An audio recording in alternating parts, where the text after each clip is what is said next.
What started as an ordinary Sunday at the Potter's house quickly turned into one of the most unforgettable services in recent memory.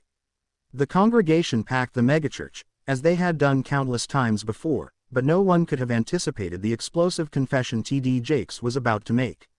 In a moment that left jaws dropping and emotions running high, Jakes revealed that he had finally come to terms with something he had long suspected.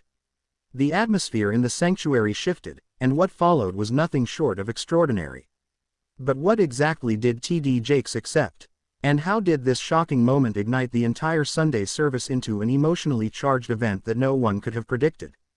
This story unfolds with twists and turns, leaving everyone eager to know more. It all started like any other Sunday.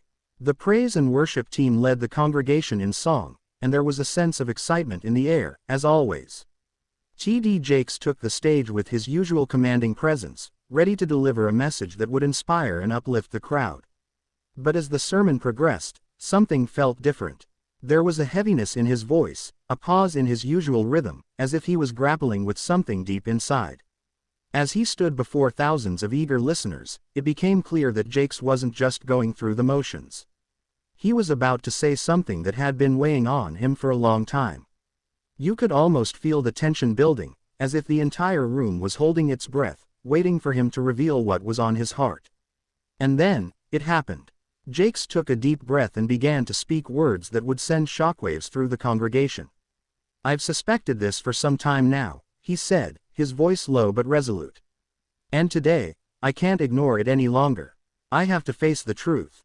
The room went silent. What was he talking about? The whispers began almost immediately. Was this about the church?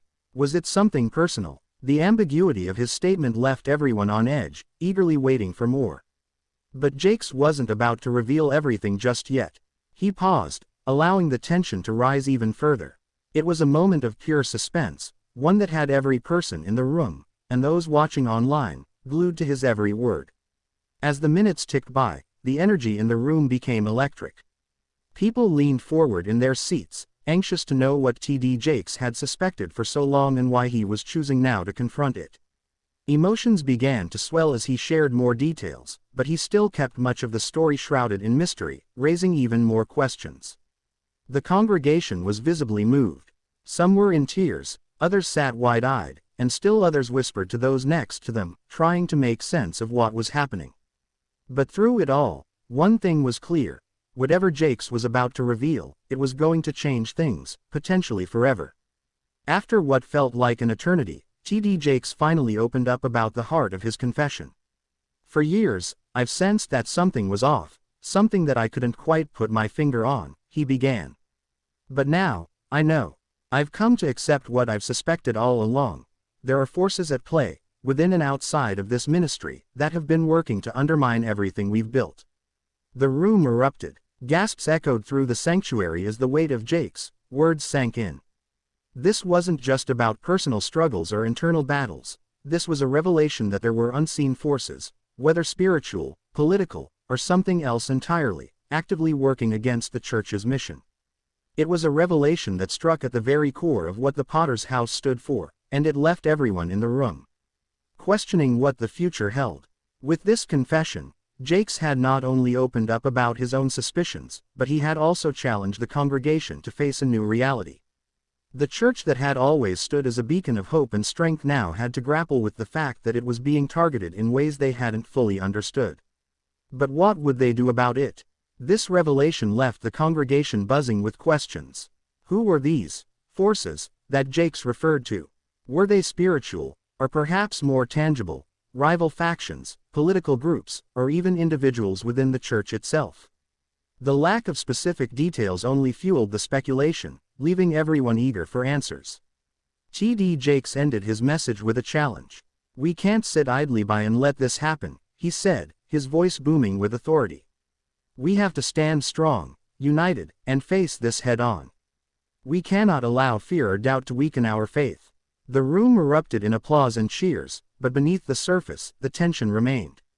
As the service came to a close, it was clear that this wasn't the end of the story, it was only the beginning. Jakes had left everyone with more questions than answers, but one thing was certain. The Potter's house was about to enter a new chapter, one marked by uncertainty, but also by determination and resilience. The confession sent shockwaves not only through the congregation but also throughout the world of faith and beyond. Social media was flooded with speculation, and news outlets quickly picked up the story. Everyone wanted to know, what exactly did T.D. Jakes mean? What were these forces working against the church? And most importantly, how would the Potter's house respond? The congregation, while shaken, was ready to stand with their leader. But the real test was yet to come. In the weeks and months that followed, the world would watch as T.D. Jakes and his church faced this mysterious opposition. Would they come out stronger on the other side, or would the forces Jakes alluded to tear apart the very fabric of their ministry? T.D. Jakes' confession was the spark that set the Potter's house on fire, figuratively speaking. What started as a typical Sunday service quickly transformed into a moment of reckoning for the church and its leader. While the full details of what Jakes suspected remain a mystery, one thing is clear: the congregation is now on high alert, and the battle for their future has just begun. As the world watches, the question on everyone's mind is simple: what will happen next?